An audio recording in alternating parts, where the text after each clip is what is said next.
Hello everyone, and welcome back to some more Elden Ring invasions. And this time I'm debuting the finished build of Jeanne d'Arc's, my Joan of Arc parody, where I have a Rune Arc hungry invader with Fire Knight themes. And here for this invasion, it is, as you can see, Moblin Palace, and I'm defending the Blood Frogs. We've got a full squad of gamers. I've put the elevator up, and this particular Phantom doesn't really want to engage without their buddies, or they're just being very silly. But yeah, this is the finished build. So it has, I think, 55 vigor, 22 strength, and 22 dex, and that is so I can use the Fire Knight Great. The benchmarks are the Fire Knight Greatsword and Lita's sword, and it has 60 faith for the damage stat after the Two Fingers Talisman, and it has enough intelligence to use some of the madness weapons, such as the Madness Fists, and then as well as Saint Trina, Velvet Sword of Saint Trina, and Thyler's Needle. But also, as you can see, the signature weapon, as you could probably have guessed from the last videos, is the Great Sword of Damnation. I love the grab attacks on this weapon. It is a ton of fun, and the main spells, going with the Fire Knight theme, are Fire Serpent and Mesmer's Orb. And Fire Serpent has amazing tracking, and with the combination of the boost from the Fire Knight armor and the Sacred Seal, it just does a really good amount of damage with the tracking, and Mesmer's Orb is absolutely ridiculous. And also some of the nice bonuses of having the intelligence is that I have access to Night Maiden's Mist off of Staff of the Guilty, which it does actually a really good amount of damage. And it's incredibly nice for getting gamers to move off of Sites of Grace, like this room here, where normally the host and the Phantom could just kind of wait and pincer attack me for forcing me to come in and through, where with Night Maiden's Mist, although I don't necessarily have a good positioning with the second cast there, I'm able to entice them out of the room, because if I place it well, they're just going to take a lot of damage. And with the Blue Blessed Dew Talisman, I can just keep casting Night Maiden's Mist and eat all of their flasks. So it is really nice to have. And then also with Staff of the Guilty, I don't know if I showcase it in this particular video, but I have the Scatter Trees in Impenetrable Thorns incantation. Actually, I think it's a sorcery, but it's a faith sorcery. So I also have access to that as a very long-range spell. Now here I'm kind of waiting to see whether or not the big red lion, the Leonin Misbegotten, drops down. However, I'm not entirely sure what noise condition is required to be met there, and here I'm also waiting to see whether or not they take the ladder, or if they're going to be coming down. Now, as you've probably seen, you can use Coded Sword, Blood Boon Ritual, and some other things to go through walls. And here I'm going to show that Mesmer's Orb is actually also a very good option for going through walls, apparently, and it has amazing knockback, and the host just goes flying off the tree all the way down to go see Millennia at the roots. Bye, host. And despite the Great Sword of Damnation being the signature weapon, it is definitely not it's not the only weapon that I have, again, that is incredibly powerful for just punishing over aggression. Here I'm going to show off the Mesmer Soldier Spear after I take down the Phantom. Now, I don't know if they had beaten the Deathrite bird and are just coming back to explore. Because that's one thing where if the bird never shows up in this particular fight, however, it's a really useful enemy to have around. But all the mini Deathrite birds are also really, really strong and powerful. So right now I'm just very patiently waiting until some of these guys get involved into the fight, and then uh, once the host and phantom are separated, I'll be able to again get to work. And now, if you had seen at the beginning, the host had started with a giant crusher, which it does a lot of damage. It's a giant brick hammer, very straightforward.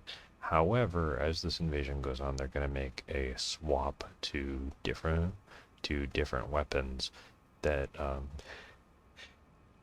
they're going to go to the Levi Ackerman backhand blades, and those have some kind of obnoxious Ashes of War and have really good chase down potential. So it's strange that they went from such a high strength weapon, and they're just the nice little running R2 to catch them and finish them off before the flask is great. They went from that to like to the backhand blades. It and then it's like they're like, this was really, these are good for PvP. I saw a YouTube video on it. I'll just keep hitting L2 and I'll win. Well, the problem is Golden Land is a better L2, and it will obliterate anyone that decides to get caught in it. GG guys, I do recommend sticking with the Giant Crusher over the backhand blades. And then here, as you can see, this is a Radigan invasion. I have no idea how I got in this, but I'm going to make the most of it and fight alongside the Golden Order man himself. I also swapped out the Sword of Darkness for the Sword of Light just because the AoE on the Sword of Light is way easier to use. But yeah, so Golden Land I've used since like 1.05 when I was just like messing around with stuff and before I even got more serious about PvP. And that thing, it eats gamers if they end up getting caught. And of course, the nice R2 into R2 on the Iron Greatsword. This thing is just still absolutely one of my favorites. Love it. I'm glad that I can usually find a spot to throw it on the builds. Yeah, as you can see, like the tracking is ridiculous. The range and coverage on light is insane. And then I have an invisible Radigan that is able to just come in and finish off this host for me. GG guys, better luck next time on not getting an invader in the middle of the boss fight. But yeah, so this build is super fun. There's a lot of really nice hyper armor options. Like even though the build is like medium armored, there's a lot of really fun hyper armor heavy Ashes of War that I can use between Golden Crux and Golden Land. And the mix up here is just so much fun. And I don't know if this Phantom realized how close I was to bleeding out. Not that my health was suffering, but oh yeah, and then remember that spot. But if they had like a little bit more, they would have been able to break the hyper armor, which would have been very bad for me. And funny enough, the host falls in the exact same spot, and I just thought that was incredibly hilarious. And now here is some Royal Capital Taunter's time. As usual, I always check to see whether the big enemies are still present. Specifically, that Crucible Knight is gone, and I see them opening up that door. So I'm pretty sure that they noticed me, and because at this point I was like, alright, I need to just fall back and wait until they get one of the Leonin Misbegottens into the fight, because those are those are the heavy hitters that I need. And at this point, I don't know that these two are have Tanner's tongue on, so I'm just waving, and I'm just like, I would much rather have backup than none at all because they have two colossal swords. So I any hyper armor that I have that isn't like absolutely broken, like Golden Crux, it is just gonna get shredded. But I have a co-invader. Um, Unfortunately, this first co-invader is not going to make it through. But I don't know that at this point, so I'm gonna run in and try and help him out. Because any distraction is a good distraction from.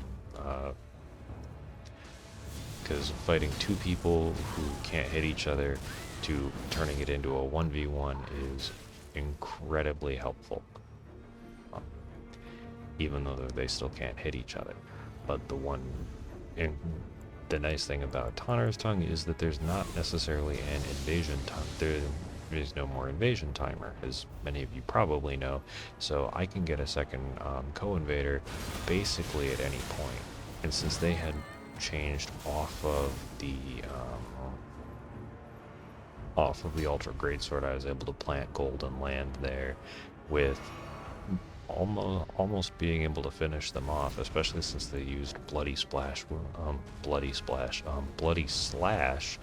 that low of health. There are no injured magic carps in the making of this video. And here, I just got beaten up by the tree, which is unfortunate. And they make the smart decision of staying near their friend to help out with the tree, even though and not try and follow me down into an area where there are a bunch of Lindell Knights. And I don't think blocking that was the smart choice. They took a lot of damage because I think all of those ones just do holy damage. And now I have a new friend, comedically enough named Friendo, and I think they are a dex build. They're using the Guardian Sword Spear, and they've got lightning pots. And upon further review of this video, I think they must have had, like, they're jumping around a little bit. I think they must have had a little bit of a worse connection to the host and phantom than I did, and that would also potentially explain why they were waiting a little bit to not try and not get hit. I mean, well, I think really what it is they didn't want to accidentally hit me. However, was having a little bit of trouble just with the hyper armor, and also because it was a longer invasion, I was just like, the fatigue was setting in. I know it's not super long, but I could tell that I was not fully on my A game, so I'm glad that they were throwing the red lightning pots to help out. And then to finish this one off, I get an absolutely wonderful backstab. GG everyone, that one was a really fun city brawl. All invaders and host and phantom alike. And then as this video ends, I just want to give the friendly reminder once again of invaders have iframes on spawning. Thank you so much for all of your time. I hope you enjoyed the video, and I hope you enjoy the build, and I have an amazing day, and hopefully I'll catch you all in the next video. See ya!